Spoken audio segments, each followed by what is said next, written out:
So Bone Spurs was forced to sign the E-Man Transparency Act, basically forced to sign his own demise.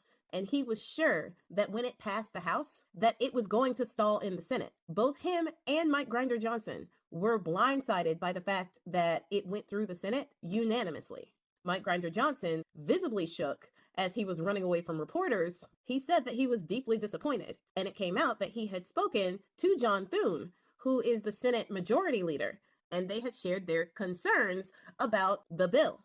Apparently, John Thune didn't think that those concerns were credible, because he sure as heck let that bill go through unanimously without any objections. And I can get Bone Spurs and Mike Grinder Johnson being a little confused by this, because any bill to actually help the people gets a poison pill, more tax cuts for the rich, a violation of voting rights for minorities, a nationwide ban on choice, something to make it so that bill is stalled or it doesn't go through, or Republicans get something that literally hurt the electorate. It happens every single time in normal day-to-day circumstances. So why would this one be any different? Well, it was, because nobody, except for Clay Higgins, wanted to put their name out there as supporting and protecting powerful people that get their rocks off hurting kids. So when it came to Bone Spurs' desk, he didn't do what he normally does when he's signing a bill that he is all for. He didn't do what he normally does when it comes to signing a bill that he wants to take credit for.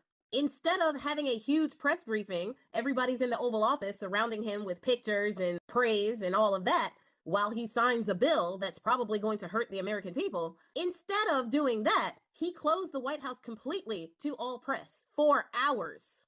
I'm pretty sure the condiments were not safe. Ketchup was flying. And the possibility of them having a meeting about what they were going to say and how they were going to deal with this is probably what they were using that time for. Because when they finally surfaced, Bone Spurs said that he signed the bill, but nobody actually witnessed, outside of the White House staff and his administration, nobody actually witnessed that happen. He didn't sign it on TV, and we didn't actually witness him sign the bill. And as far as I know, we haven't seen the bill actually signed with his signature. If you have, let me know in the comments, because I haven't seen it yet. But what I did see was that press briefing with Pam Bondi. And ironically enough, Dan Bongino is still nowhere to be seen. I still find that interesting, because Dan Bongino is now getting what he wanted, but he still wants nothing to do with this administration. I wonder why that is. Now, when Pam Bondi was asked if she would release all of the files, she kept saying that she would follow the law and have the max transparency. And that was pretty much the motif for the entire press conference. They specifically asked her if she would release all of the files within 30 days. And she kept saying that she would follow the law and have the max transparency. They asked her about the newly enacted investigation, the same investigation that's only against Bone Spurs' political opponents, and only launched after the discharge petition was signed, and reports from the House said that almost 100 Republicans were looking to defect. Then, and only then, did he launch an investigation as his last-ditch effort to not release all of the files, because they did read the writing on the wall at that point. And when she was asked about whether or not they would withhold the documents because of that active investigation, she once again said that she would follow the law and have max transparency. Now, what I think is interesting as well is she was asked why they decided to actually do an investigation with these files that first they said didn't exist. Second, Dan Bongino said were too bad to release. And third, became a Democratic hoax. So these files, which didn't exist, were too bad to exist, and then a Democratic hoax, now have credibility enough to launch an investigation, but only into Democratic political opponents of Bone Spurs. She was asked about why that investigation came about, and she tripped over herself so many times as she said that there was new information that caused a launch in this investigation.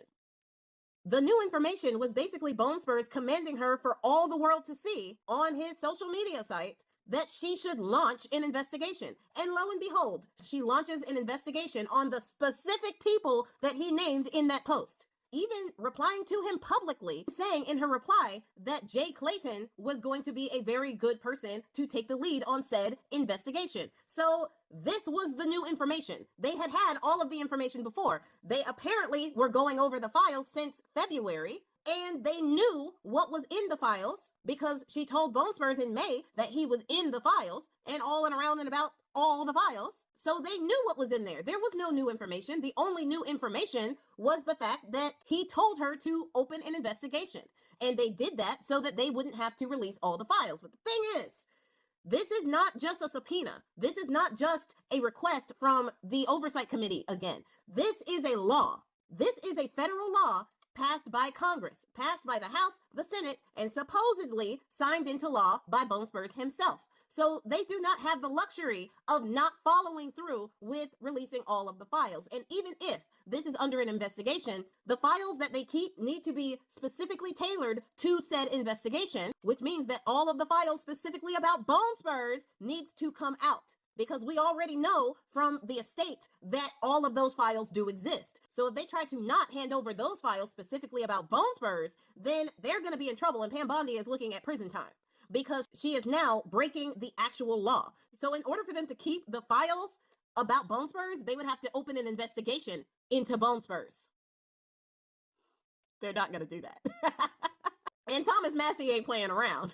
He said that if they don't release the files that they know, that we know exist, then he's just going to start reading the names of the perpetrators that he already has. The perpetrators that they have the names of from all of the complaints that have been levied to the FBI. They already have the names of at least 10 to 20 credible allegations and the people that the allegations are against. He said that if they don't start releasing those files properly and promptly, then they're going to start reading those names on the House floor. I personally say, why wait? Who are you protecting? At this point, it's going to come out anyway. So why not just read the damn names? Read the names that you have.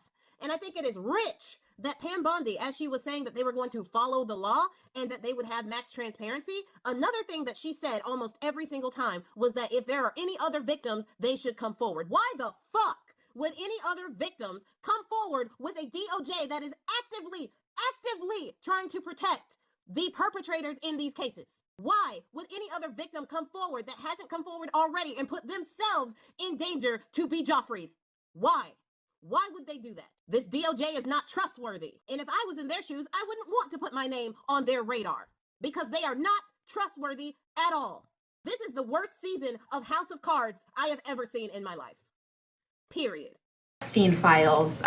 Does the new investigation by the Southern District of New York U.S. Attorney prevent the department from releasing all of the remaining files? So we have released over 33,000 Epstein documents to the Hill, and we'll continue to follow the law and to have maximum transparency. Also, we will always encourage all victims to come forward. When you say follow the law, Madam Attorney General, do you mean that you will provide all the files by 30 days? We will follow the law. The law passed both chambers last evening. It has not yet been signed, but we will continue to follow the law, again, while protecting victims, but also providing maximum transparency. Madam Attorney General, the DOJ statement earlier this year saying that the files would not release mentioned the fact that the review of the documents and the evidence did not suggest that any additional investigation of third parties was warranted. What changed since then that you launched this investigation? Information that has come for information. There's information new information, additional information, and again, we will continue to follow the law, to investigate any leads. If there are any victims, we encourage all victims to come forward, and we will continue to provide maximum transparency under the law.